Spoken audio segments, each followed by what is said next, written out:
Fellas, you know Degree Cool Rush deodorant, right? Well, last year they changed the formula, and guys were mad about it. One dude even started a petition. So guess what? Degree heard us, admitted they messed up, and brought the original Cool Rush scent back exactly how it was. And it's in Walmart, Target, and other stores now for under $4. So grab some and remember why its cool, crisp, and fresh scent made it the #1 men's antiperspirant for the last decade. Degree Cool Rush is back, and it smells like victory for all of us. You're listening to A Way with Words, the show about language and how we use it. I'm Grant Barrett. And I'm Martha Barnett. And Grant, I have a couple of uplifting and energizing words for you. Oh, yes, please. The words are whicken and breard. Where did you meet those accountants? Oh, that's right. I got to do my taxes. Whicken and breard. Yeah, whicken is a verb, and it refers to the lengthening of days in the spring. So the days whicken. The days whicken. They grow longer. They wax. Yes, exactly. And whicken is a variant of quicken, to come to life. And that's been around since the 19th century. And breard, I guess that would be B-R-A-I-R-D, something like that? Breard is spelled B-R-E-A-R-D, breard. And breard refers to the first shoots of a plant visible above the earth. Oh, how lovely. Isn't it? So you would say, I spy the breard of the seeds we planted last week. That's beautiful. Yes, yes, literally or metaphorically. Oh, so you could say the breard of our ideas appeared as we began to work hard towards our goals. Oh, I like that. I like that, sort of bubbling to the surface. Yeah, both of those words, breard and whicken, I found in a book called A Winter Dictionary. It's by Paul Anthony Jones, and it's this lovely browsing book that's mostly about words involving winter, but it also includes some bright, springy ones like that. And you may remember, Grant, that Jones has also been helping popularize the word respair, which back in the 16th century was used as a noun to mean the return of hope after a period of despair, or as a verb, respair means to have hope again. And for some reason, this word became obsolete, but it sure seems worth reviving. Yeah, Paul Anthony Jones has great social media presence and a bunch of fun books. We'll link to at least one of them, maybe more, on our website at waywardradio.org. You can call us or text us to our toll-free number at 877-929-9673. Hey there, you have a way with words. Hi, my name is Rosalind Maxwell. I'm speaking to you from the great city of Montgomery, Alabama. Well, okay. What's on your mind today in terms of language, Rosalind? Okay, when I would do something that seemed to be very idiotic, my mother would say, "You're acting like a starnated fool." And I was like, starnated fool, what is that? Actually, she was saying starnate. Well, she would pronounce it as starnatal, but I looked it up, and it's starnated fool. Okay. Well, I'm curious what kinds of situations you might have gotten yourself into where she said that, where she called you a starnatal fool or a starnated fool. Okay, like when I was younger, if I wanted to wear something to church that was inappropriate, she'd say, "Roz, you acting like a starnated fool. Go back in there and change." I'd be like, "Okay, Mom, but I like it." She said, "I don't care. You go in there and change." Starnated. The correct spelling is starnated, starnated fool. Mm-hmm. Okay, yeah, that sounds right. That's right. We've had a few questions about this before, but you know what's funny is I don't find this in any of our reference books, but I do find it in Kiese Lehman's memoir, Heavy, where his grandmother used the phrase starnated fool. He's from Jackson, Mississippi, which is not that far. And so he writes about being a black man in Jackson, and in the book, he asks her, he says, "Do you mean stark naked?" No, not that. No, not stark naked. Well, That was my You thought wouldn't as go to well. church stark naked. That was my question. Not No, literally thank stark you, naked. Martha. You wouldn't go to church start naked Not literally stark naked, but kind of the same way you because call they somebody. would turn you out of the church. Not literally stark naked, but like the idea like you might call someone a bald-faced liar, meaning like your foolishness is exposed for everyone to see. Like metaphorically stark naked, you know? But the question for me would be, where does starnated come from? Is this a form of another word? And why is it so rare? And why does it seem to only be a part of Black English, you know? I guess because, people in the South, when they would pronounce stuff and they were, I guess because of their idioms, Yeah. they would pronounce it rather raggedly. And so it probably was mispronounced for many years. My version of what you said is that the South has multiple dialects. They pronounce things according to the rules of those dialects. And there's a lot of oral transmission of language, which means that it changes faster according to set rules. And so it would be easy for a expression like stark naked to turn to starnated in a short amount of time and sound like starnated after not too long. I'm not saying it is stark naked, but I think it's very interesting that a perceptive writer like Hiese Lehman in his memoir, that he should report that he thought it also might have been stark naked when his grandmother said it. Because that was my thought as well. But I'm not saying it is. It's just a guess. So, but again, metaphorically stark naked, not literally. Nobody's going to church stark naked, Rosalind. Every book that I find it in, sometimes spelled starnated, sometimes aded, sometimes starnader, that is ader. They're by Black authors, fiction. Occasionally I'll find social media posts. And when it's clear who the writer is, they're almost always Black American English speakers. So it just seems to belong to one community. Like Brer Rabbit. No, I know. They're all modern. They're all like modern folks. There's just, it's not historical. It's all fairly What recent. about Aesop's fables? Not that old either. That's Well, what I like about this word is that even if you don't know the meaning, you can kind of guess it. I mean, it's like a fool, but it is a really, really, really foolish fool. Yeah. Starnated. I mean, to me, it almost sounds like tarnation. Which is a euphemism for damnation. Right? I thought it might be a shortened form of consternated, but consternated means like astonished. And I don't know, it might be like a form of astonishing fool, like it's amazing how foolish you are. It's possible. Well, Rosalind, I gotta say, you are amazing. I love your energy and your liveliness. I love yours too, and I am so elated. Thank you so much. It was completely our pleasure. Will you call us again sometime and let us know what's on your mind with the language and so forth? I would love it. All right. I would love it. All right. Well, you take care of yourself. Don't be a starnatal fool now. No. Rosalind, you take care of yourself now, all right? Take care. Bye. Bye-bye. 877-929-9673. Hello, you have a Wait with Words. Hi, this is Jason Meyer from Hickory, North Carolina. First off, I love the show. Thank you. And I love listening to it and hearing all of the background. And I am originally from the eastern part of the state, so that's its own sort of dialect. And then I have slowly migrated across to the west. And as I moved to Catawba County, which is kind of in the foothills of North Carolina, I heard a phrase that I had never heard before. And I know the context because of how it was used for sure. But I overheard a colleague of mine saying that a man was given down the road. That's the phrase, giving a man down the road or giving somebody down the road. And essentially it was used as they're chewing them out. They're giving them a hard time. And I just didn't know, have you guys heard anything like that? And what is the background behind that? Do you know more about the circumstances in which the phrase was used? It was like I was giving somebody a hard time, verbally. And so the colleague of mine saying, wow, you're really giving that person down the road.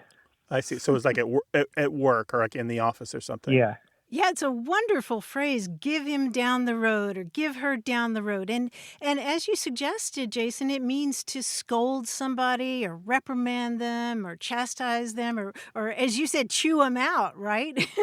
Yeah, And the implication there is pretty literal. It's chasing someone away, make sure they skedaddle, make sure they get out of there. If you just look at it by itself, it doesn't make that much sense. It's sort of like give somebody what for. I mean, what in the world does that mean? But exactly. it metaphorically means the same thing. And this expression has been around for at least a century in southern Appalachia. There is an old Irish expression to give someone down the banks, which means to sort of knock them into a peat bog, which is sort of icky to be knocked into. And the same idea holds there, that it's to scold or reprimand. The term give him down the road means, as you said, to give somebody a really hard time. And I have a question for you, Jason. Have you noticed any difference you're now in Western North Carolina, right? Yes, yes. Yeah. Have you noticed any difference in the way that people talk about up the road versus down the road there? Oh, yes, of course. And many other phrases. It's not just, up and down. It's also, cutting a light switch on or cutting a light switch off, Mm-hmm. and phrases like that too. Yeah. Yeah. I was wondering if you noticed any difference in meaning between up the road and down the road. And the reason that I ask is because I used to spend summers there in Alexander County with my father's side of the family. And everybody used the term up the road to suggest something that's closer or sooner or kind of more positive going up the road. And down the road meant farther. It meant later, farther away. And it wasn't such a positive thing. You're absolutely right. And I've definitely heard that. Yeah, up the road it usually has that's somebody you want to go see them. Go up the road a ways and talk to that person. Versus going down the road, it's like, that's where the junkyard is. Go down there. That way. Yeah, and it's a little farther away. It's kind of the outskirts of town. So if you're giving somebody down the road, and I guess you should pronounce it like road, right? You hear that, of course. that a lot. I there. did try to refrain from turning on the Southern Appalachia accent. Okay. No, why restrain it? Own it. Yeah, I love it. Yeah, definitely. Well, Jason, we hope you'll give us another field report sometime. As Grant knows, I'm partial to language from that part of the country because it's so associated with my family. Well, Alexander is just up the road a piece. So just up the road. Yeah. A piece, yeah. A piece, sure. It's over yonder. Yep. It's over yonder, right? Yeah. Well, that's different altogether, Martha. That's for the next episode. That's it. There we go. That's lovely language anyway. Yeah. Well, thank you so much for your time, Jason. We appreciate it. No, thank you both. I appreciate it. All right, take care now. All right, bye. Bye-bye. Bye. Well, give us a call, 877-929-9673 if you want to talk about language, or send us an email, words@waywardradio.org.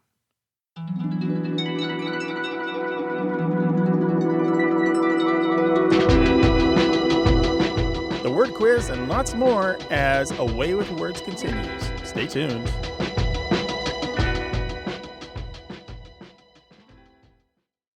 This episode is brought to you by Indeed. When your computer breaks, you don't wait for it to magically start working again. You fix the problem. So why wait to hire the people your company desperately needs? Use Indeed's sponsored jobs to hire top talent fast. And even better, you only pay for results. There's no need to wait. Speed up your hiring with a $75 sponsored job credit at Indeed.com/podcast. Terms and conditions apply. You're listening to A Way with Words, the show about language and how we use it. I'm Grant Barrett. And I'm Martha Barnett, and wafting over our heads in a giant iridescent bubble and waving his wand. Oh, the bubble popped. It's our quiz guy, John Chinesky. Gotcha. Hey, hi. Are you a good host or a bad host? Which guys are you? Oh, don't fall on the house. Watch The Crown, will you? Thanks. Now, listen, there's a common form of wordplay that I don't think we've talked about before. It's called language games. There are lots of them, but the most well-known is probably Pig Latin. If you don't know it, and perhaps you're very, very young, it's a way to disguise English from someone who doesn't know the rules. Typically, you take a word's first consonant, like b or t or k, or a consonant blend, st, ch, or gr, and you move it to the end of the word and add ay. A, for example, igpe for pig and attenle for Latin.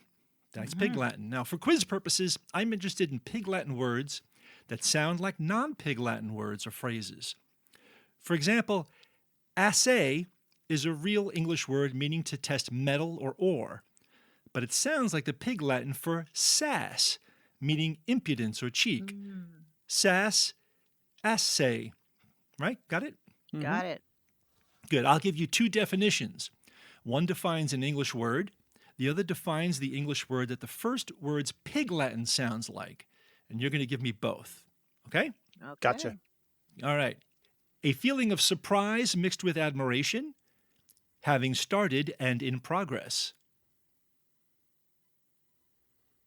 Oh, underway and wonder. Or Yes, wonder very and good. underway. Wonder and underway. Very good. A two-word phrase meaning cornered by pursuers, a flying mammal. Oh, that's a good one. At bay. And bat. Yay. At bay and bat. Yes, very nice. A flying insect, essentially an online garage sale. Oh, eBay and bee. eBay and bee. Yeah, pretty simple. To remain beyond the limit of one's expected time, a kind of strong, dark beer. Outstay and stout. Yes, outstay and stout. Exaggerate the performance of a dramatic role, a short-billed wading bird. The bird is plover Yeah. and overplay. Yes, Oh, overplayed. wow.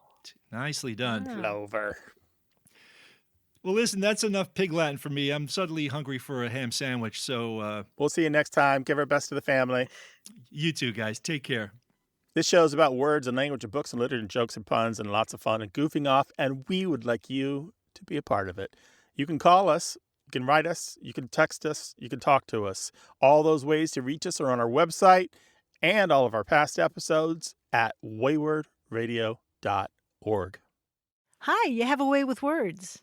Hi there. This is Maureen O'Boyle calling from Charlotte, North Carolina. How are you, Martha? I am doing well, Maureen, from Charlotte. Yes. Years ago, like way, way back in the 90s, I was asked to co-host the St. Patrick's Day Parade for NBC. Like the big Whoa. one, the national one? Whoa, really? Yeah. With a name Wow. like Maureen O'Boyle, I am Irish. A little bit. Okay. Sounds a little okay. Irish. So I was thrilled. And we have run-throughs, which are where you meet with the foundations that support the parade. And you go through the many different pipes and drum bands that you're going to need to pronounce, and you need to get the proper Irish pronunciations and so forth.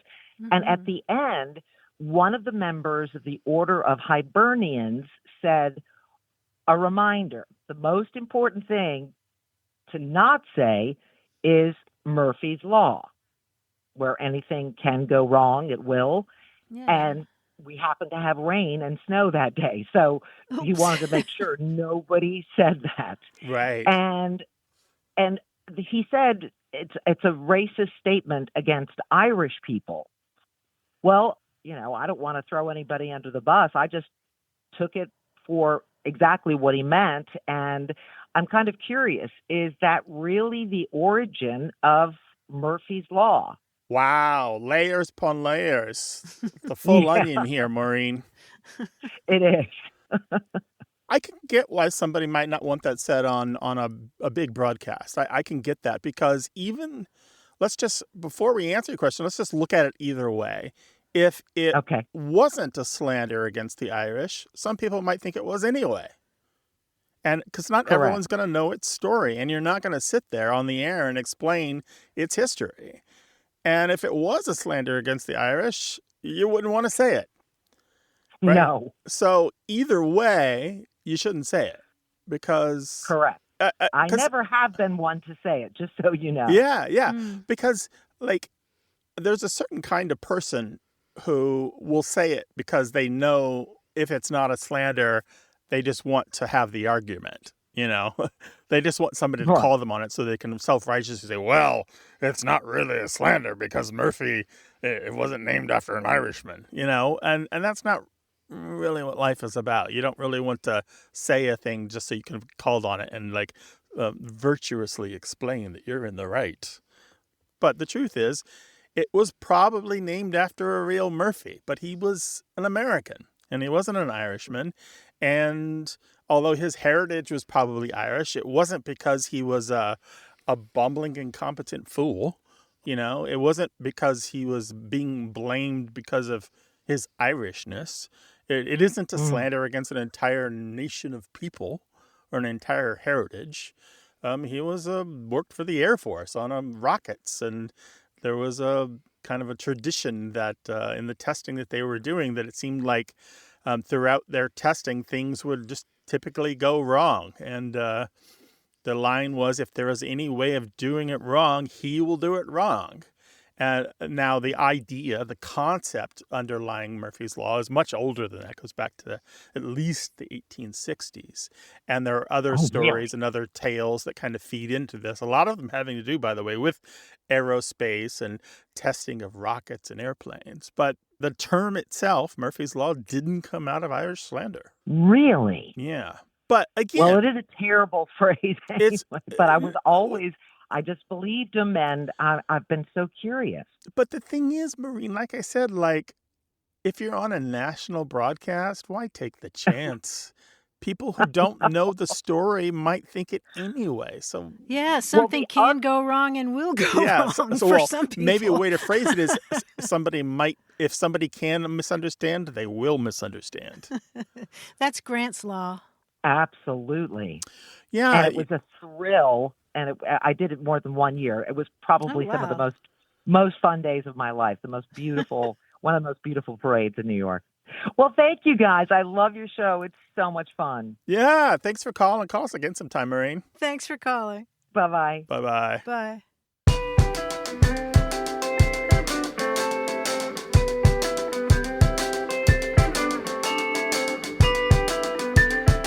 Stephen Fry, the British actor and comedian and all-around logophile, has a wonderful newsletter, and recently he was commenting on artificial intelligence.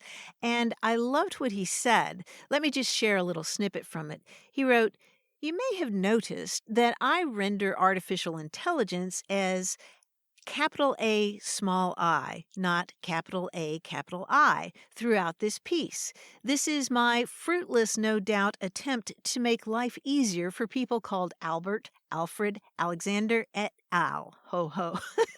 And then he says, in sans serif fonts, AI with a majuscule I is ambiguous. How does the great Pacino feel when he reads that Al is a threat to humanity? So let's all write AI as capital A, small I.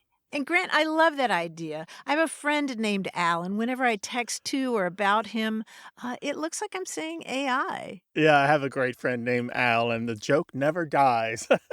But also, capital A, lowercase I kind of looks like a scream of terror. So if you're an AI alarmist, kind of is appropriate. It is appropriate. So seriously, I really like this as an innovation. I think maybe the train's already left the station, but I like the idea. Yeah, Stephen Fry, always like 10 chess moves ahead of the rest of us.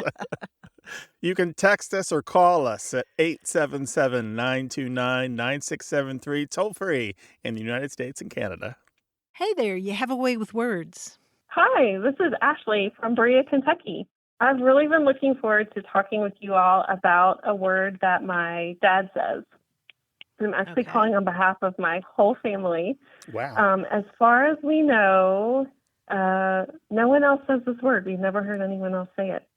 So the story is that when my sister and I were small, probably like early elementary age, around the dinner table one night, my sister said to my mom and dad, "What does the word Nords mean?" And they said to her, "I don't know. What is that word?" And she replied and said, "But Dad, you say that word all the time." And so apparently it took them back and forth. But eventually they realized that it was true. My dad often says this word. It's Nords, Nords, and he uses it as a contraction for in other words. Oh. So Nords, Nords, as a contraction for in other words. What did he say? Well, the story is that he had no idea that he used it. He wasn't aware of it at all until my little sister, when she was so young, pointed it out. And then once she did point it out, he became aware of it. But he's just continued using it in his language regularly. And it could just kind of, to me, one of the things that stands out about it is that it flows so naturally in his conversation, and it makes so much sense in his sentence construction that people don't notice that he's saying a word that's unfamiliar or maybe an unknown word, because the way he's using it makes so much sense. Can you give us an example in a sentence? Sure. The entrance to the trail was hidden. Nords, you wouldn't notice it if you didn't know it was there. Nords. I love it. I love it. Give us another one. Okay. So another one is, she lives in the next town over. Nords, it's not too far of a drive. I don't think I say in other words that often, but he seems to be shoving it in there everywhere he can. He doesn't. So so it is kind of a sentence structure that he often uses where he's putting things in other words. He's restating something to clarify his meaning. Yeah. Well, so Nords, Nords. So, Ashley, I have never seen Nords as a contraction of in other words. Oh, my goodness. Nor have I. I love it. It reminds me of some other words, though, because there's a tradition of condensing, contracting words in English in this way, though. So it conforms to, as they put it, the morphology of English. So we contract a lot of words in English, usually involving the copula, which is the verb to be, and negation. Okay. So words like isn't, is not becomes isn't, or wasn't, was not becomes wasn't. But we also do it with words like ordinary becomes ornery. Spelled O-R-N-E-R-Y, ornery, a good country word, We talk about an ornery mule, a very, very stubborn mule. Or goodbye comes from God be with ye. So these are very similar to the way that your father has fashioned Nords. In other words, becomes Nords. So it's just like a condensing, contracting down without apostrophes into a shorter form, and it does the same job of the longer form.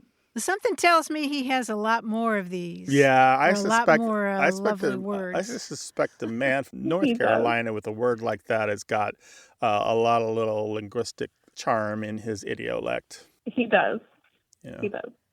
Well, thanks for giving us the space to talk about it, and thanks for the show. We sure do enjoy it. Yay! Okay, all right, give take care everybody now. our best. Bye-bye.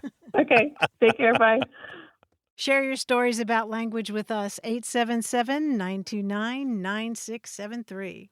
Hello, you have a way with words. Hi, this is Yvonne calling from Rock Hill, South Carolina. Well, what's on your mind today? So I grew up in Vermont, and my mom, who was born in 1932 and grew up in Massachusetts, through her whole life, whenever anyone in her family wanted to communicate that what they were saying was the absolute, honest truth, and you shouldn't doubt what they're saying, instead of saying, cross my heart or, I swear to God or whatever, they would say, honor bright. And I always thought growing up that it was on a bright. And so that's what I said my whole childhood. And I learned, which didn't make any more sense, but I learned later that it was actually honor bright, like on my honor, the word honor bright. Mm-hmm. And I asked my mom, where did you guys get that saying? Because we used it a lot growing up. And she is not sure. She thinks they might have read it in a comic or seen it in a commercial or something, but I listened to your show and I thought I would call in and see if you guys could help me out. Honor bright in a commercial. I'm thinking of laundry detergent or something. Yeah, I have no idea. That would be a good name for a product that cleaned clothes. It would, wouldn't it? I know, right? Yeah, it is interesting because it's usually a Briticism. It's usually more common in the UK than in the United States. I mean, it's not unheard of in North America, Canada, the US, and we're more likely in the US and Canada to say things like Scout's honor or Right. or maybe even honest truth, or I swear on a stack of Bibles, or things like I'll cross my heart and hope to die. But honor Yeah. bright is just somehow more British. And of course, they would spell it Honour instead of Honor. And so I wonder if it's just a remnant of someone having read it in a British text. I mean, it is in Shakespeare, for example. You'll find it in Troilus and Cressida in Act 3. Perseverance, dear my lord, keeps honor bright. To have done is to hang quite out of fashion, like a rusty mail in monumental mockery. But that quote about perseverance keeps honor bright is a thing that you might run across in people who love to cite Shakespeare in their work. Well, was anybody in your family in the Girl Scouts? Because I recall a Girl Scout a vesper that goes softly falls the light of day as our campfire fades away, and it goes on, and then it says, "Have I kept my honor bright? Can I guiltless sleep tonight?" Sort of putting a big wow. obligation on you. That's amazing. The bright in this, including in the verse that Martha just recited, is that the bright here isn't about light versus dark. It's about purity and incorruptibility. It's about having unstained virtue. Mm-hmm. So if you keep your honor bright, it's mean that you've done nothing that would stain the honor of, say, the organization that you belong to, or your family name, or your own name. Yeah. Well, that's what we know, Yvonne. Thank you so much. That's all very, very interesting. It's nice to have things to listen to that are just like fun and informative and just make everybody knowing more and being better. So you can I say really it. You appreciate like it. listening to a couple of dorks. Hey, man, dorks make the world go round as far as I'm Don't concerned. we? Yeah, we do. All right. Be good. Take care of yourself. Thanks for Thank calling. you so much. Bye-bye. Keep your honor bright. I sure will. Bye-bye. Bye. Bye-bye. 877-929-9673 is toll-free in the United States and Canada. You can also email us words at waywardradio.org.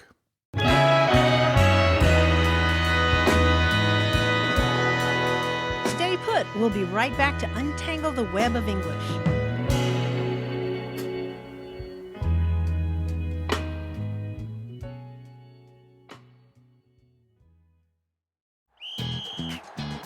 Hilton brings you new ways to stay, with experiences that let you capture the glory days. Introducing the Graduate Hotels. Each inspired by local college towns, these stays are always original and never boring. Get in touch with traditions all across the country and enjoy a stay that's a class above the rest. Book at Graduate Hotels with Hilton Honors Points at Hilton.com. It's a win-win. Hilton, for the stay. You're listening to Away with Words, the show about language and how we use it. I'm Grant Barrett. And I'm Martha Barnett. A baby's first word is a major milestone. It's an occasion to celebrate and savor, and it changes the relationship between caregiver and child. But, in some cultures, other milestones are far more important. Among the Navajo or Dene people, for example, it's not a baby's first word, but their first laugh that's eagerly awaited. And it's believed that that first laugh marks the moment when babies transcend their spiritual existence to live with their family in the physical world. And within days, the person who first elicited that laugh throws a big party to mark the occasion. Linguists spend a lot of time studying early language acquisition, but what's far less studied is language at the end of life. How do dying people communicate in those last days or hours or moments? Well, there's a new book that explores language at both ends of life and ties it all together in a way that's as fascinating as it is original. The book is by linguist Michael Erard, and we've discussed his earlier book on hyperpolyglots who speak dozens of languages. His new book is called Bye Bye, I Love You, The Story of Our First and Last Words. And the first half of his book concerns language at the beginning of life, like what exactly counts as a child's first word. And then the second half of his book is about language at the end of life, because, we often attach a lot of significance to famous last words or being there to hear the last thing that a loved one says. And we imagine people retaining their full linguistic capabilities on their deathbeds. But the fact is, that's usually not the case, because words at that point are often replaced by looks or gestures or touch. And Erard suggests ways of thinking about all this that may make that communication and those memories more satisfying for everybody. And the book also answers a lot of questions you might not ever have thought about, like what is a likely first word that caregivers often miss? And do people's last words have anything to do with their first words? And Grant, I've only scratched the surface of this book, but suffice it to say that it's beautifully written, it's wide-ranging, it's deeply personal too, and moving, and it's chock full of information about language. I really think you and our listeners would dig it. Yeah, I would expect nothing less from Michael Erard, who is a fantastic linguist and a great writer. And it sounds like something I need to put on the top of my stack of books to read. And I'm struck here by the fact that so many of our listeners have heard me talk over the last 18 years about my son, and they've heard me talk about his acquisition of language and the little funny things that he said. And yet I don't really remember his first word because it's kind of a transition. You, as the caregiver, know their needs and their wants. And so for me anyway, and my wife, it wasn't really about his first word. We understood him before language really was a thing for him. Yeah, that's so interesting. By gesture and noise and context, it just kind of flowed. Right, and you assign meaning to those gestures and those looks and glances. Grant, I find that so interesting because after reading this book, I went around to lots of people and said, do you remember your first word or your child's first word? And for some people, that first word or that supposed first word was very, very important. And other people just kind of shrugged, Yeah. Well, it's kind of like some people know when they took their first steps and some people don't. Right. For some people, it wasn't a big deal, but we all have these life moments, and I appreciated the Dine people and the idea of the laughter was their moment. So much of it is cultural and not really tied to biology at all. Absolutely. Well, this book is packed with all kinds of interesting ideas that I think will be new to a lot of people, and I really recommend it. Again, it's called Bye Bye, I Love You by Michael Erard, and we will link to this on the website as we do all the books we talk about on the show. You can find them at the end of the episode descriptions. If you have a book that you love that you'd like to share with us so that we can share it with the world, absolutely send it to us, words@waywardradio.org. Hello, you have a way with words. Hi, this is Emily calling from Halifax, Nova Scotia. Hey, Emily, welcome to the show. What would you like to talk with us about? So I'm married to a Dutchman. He moved to Canada from the Netherlands, and he's a native Dutch speaker who speaks English very well, but he often notices these oddities when I'm speaking, these little oddities of the English language. And when they come up, I often think of your show. And then finally one day one came up and I'm like, I really need to phone this in. So my question is about the word grocery and groceries. So we were talking over dinner one night, and I mentioned that a local political comedy show was filming at the local Italian grocery. And my husband looked at me kind of funny. He's like, grocery? Like like a carton of milk, like cheese, right? Because, to him, he hears me go for groceries. Right? So I'm going to pick up groceries.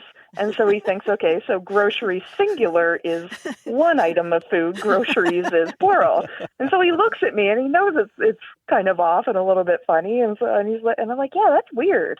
Because a grocery is the store where I go to buy groceries. So I thought, I need to phone away with words and sort this out. Where does this word come from? Why is it plural means something different and singular something else? Shaking his head at English for the 1,000th time. Yeah, that's pretty much the very literal Dutchman, just kind of like, what? What are you saying? Yeah. Oh, yeah, and it really is one of those places where English shows off its willingness to just throw out the rules. Yeah. Let's trace this kind of by century just to see what happened here, and kind of like detectives look at this and just kind of figure out where it all fell apart. Great. So grocery comes to us from French, as you might guess. It's kind of like, if you know French at all, you can kind of figure this out. And the first grocery in French was wholesale goods, somebody who sold, not somebody who sold it, but the goods themselves. And you can see that in gross, G-R-O-S-S, if you think about bulk items as a gross of something, right? Yeah. And then it was the bulk items themselves, the wholesale goods, then became the word for the person who sold them. And that word was borrowed into English as a grocer. So G-R-O-S-S-E-R-I-E became G-R-O-C-E-R in English. And that word stuck around for a long time. And by the 15th century in English, we got the grocery as the trade or profession of being a grocer. So it wasn't the store yet. And it wasn't an individual food item. But it took until the mid-19th century, we're talking, 300 years, before it became the store itself that sold food and household items. Now, what's interesting is you can have a bakery as a place that you can sell baked goods, or it could be the store or the factory. But the grocery was only ever the store, right? You don't have a grocery factory. Yeah. And then something happened in the early 20th century where we took that term that referred to the store and people started using it to refer to the items that were sold in a grocery store, but only in the plural. Yeah. And there's a word for this. It's called a plurale tantem. So these are things like scissors and pants and glasses that exist pretty much mainly in the plural form. And we don't really most people don't talk about a pant, except if you work in the business. Or a scissor, yeah. Yeah, I don't have one glass. I have a monocle, right? I have glasses. Some people talk about having, pass me the scissor, but we all look at them as they're weird. Usually we talk about them as scissors. So, and that's what happened with groceries. We only really refer to, I go to the store for groceries. I don't, if I go in and I buy a single banana, I don't tell people I bought a grocery. I just say I bought a banana. Unless you're my husband, Yeah, well, Dutch people are very straightforward and plain spoken, so we'll give him that. That's right. And that's what we love about the Dutch. So that's kind of what happened here. It just kind of skipped the singular stage and went straight to plural, and never was a singular for an individual item for sale. The only way it's a singular is if it's a store, but it's not a singular if it's for an item for sale. And this shift happens because of what's known as a metonymy. So this is when a term expands to refer to a whole group of items. So anyway, to just kind of summarize this, grocery means the grocery store. And we do this with pharmacy. We do this with bakery. Groceries mean food items because shopping involves multiple things. And grocery doesn't mean a single item because grocery originally referred to a trade or a place and not an individual product. Yeah, that's great. Yeah. Fantastic. Emily, thanks so much for calling. As Grant always says, we love these moments of language friction between couples who come from different linguistic backgrounds. So I hope you'll call again and share more of them. Yeah, I'd love to. Thank you so much for having me. All right. Take care now. Give our best to your fella. Thank you. Bye. Bye-bye. All right. Ciao. Hello, you have a way with words. Hi, this is Mark Hanlon. I'm from Bismarck, North Dakota. Hi, Mark. Welcome to A Way with Words. What's on your mind? Many years ago, I sailed on the Great Lakes, and the first time I went aboard a ship, or shortly after that, I was part of some emergency routine they would go through every week to practice. And above my bed was a sheet to tell me what to do. And it said I was to go to the back of the ship and on the port side attend the sea painter. And I had no clue what a sea painter was until I got there and somebody pointed out it was a rope. I think it was a rope attached to a lifeboat. But I've often wondered since then why a rope would be called a sea painter. Yeah, when I hear the expression sea painter, I sort of think of an artist standing with an easel and No, and that can't be right, Martha. Well, it's not. It's not right. It just comes to mind, doesn't it? In terms of this rope, Mark, do you remember about how long it was? Like, was it a really short rope or a really long rope? I think it was probably 20 to 30 feet long. Yeah. I think it was attached to the lifeboat Mhm. on the port side at the back of the ship. Yeah, And that makes I think it was, yeah. Yeah, that makes perfect sense, Mark, because the term painter itself is a term that means a rope at the bow of a little boat or a dinghy that you would use to tie it to a dock. And a sea painter is a much longer rope, a strong rope that would be attached to something like a lifeboat so that it would, withstand the action of the sea. But why would we call it a painter? Painter. Well, we're not 100% sure, but we suspect that it has French roots. There's an old French word pendu, which means a kind of rope. And it goes back even farther to words that have to do with hanging, like pendant and pendulum and pending and pendulous. So this word painter was adopted into English, into Middle English from French, where it was more like pendu. I see. And so it was a Yeah. rope for hanging things on a ship, like hanging a boat from the side Like of hanging, a yeah. ship. Okay. Yeah, like hanging a lifeboat from a ship. And there was also a really interesting, this word goes way back to the 14th century, painter. And there's also an interesting idiom, cut the painter or slip the painter, which means simply to sever a connection metaphorically or to break free. I'm going to slip the painter, I'm going to quit my job and slip the painter, or quit working on that ship and slip the painter. I see. Well, Mark, I hope you get some sailing there in North Dakota. I don't imagine there's anything like the Great Lakes, but if you still got a hankering, I hope you can get it. Oh, I get out in my fishing boat. Nice. Very good. Take care of yourself, and thanks for calling and sharing your memories. Thank you. All right. Take care. Bye. Bye-bye. Bye, Mark. Hello, you have a way with words. Hey, Martha. This is Carrie Ann, and I'm with my cousin Danielle. Hello. Hey, Carrie Ann and Danielle. hello. What's up? What's up? And where are Good. you? We're calling from Minneapolis, Minnesota, and Great. we had a question about pronunciation of the word rhetoric or rhetoric. Ah, okay. Yeah. What's your experience with those words or that word?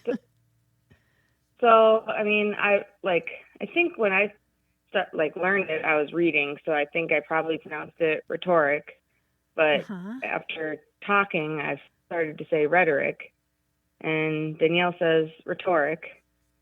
And we've talked to a couple people about it, and they say it's actually two different words.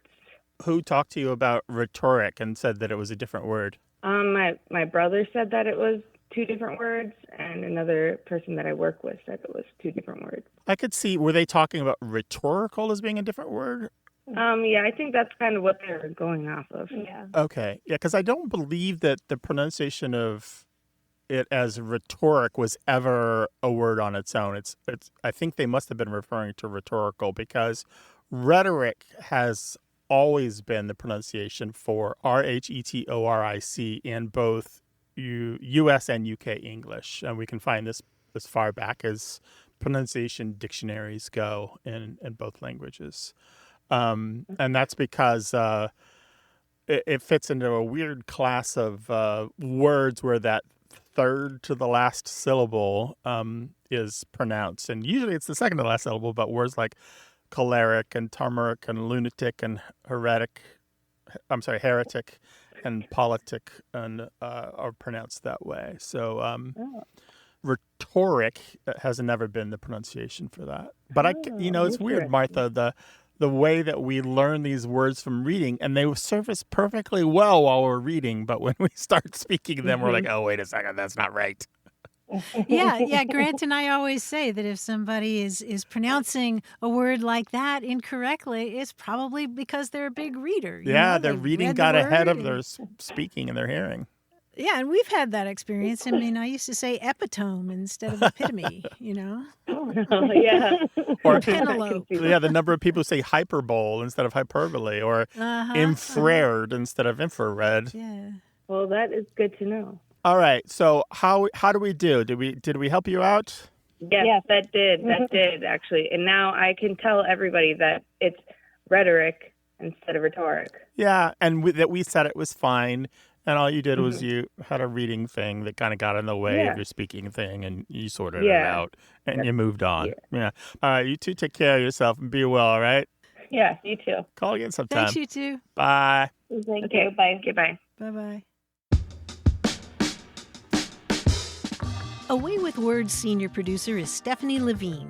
Tim Felton is our engineer and editor, and John Chinesky is our quizmaster. Go to waywardradio.org for all of our past episodes, podcast links, and ways to reach us. If you have a language thought or question, the toll-free line is always open in the U.S. and Canada, 1-877-929-9673. Away with Words is an independent nonprofit production of Wayward Inc. It's supported by listeners and organizations who are changing the way the world talks about language. Although we're not a part of NPR, we thank NPR stations throughout the United States that carry the show. And special thanks to our nonprofit's volunteer board, Michael Breslauer, Josh Eccles, Claire Grotting, Meryl Perlman, Bruce Rogo, Rick Seidenworm, and Betty Willis. Thanks for listening. I'm Grant Barrett. And I'm Martha Barnett. Until next time, goodbye. So long.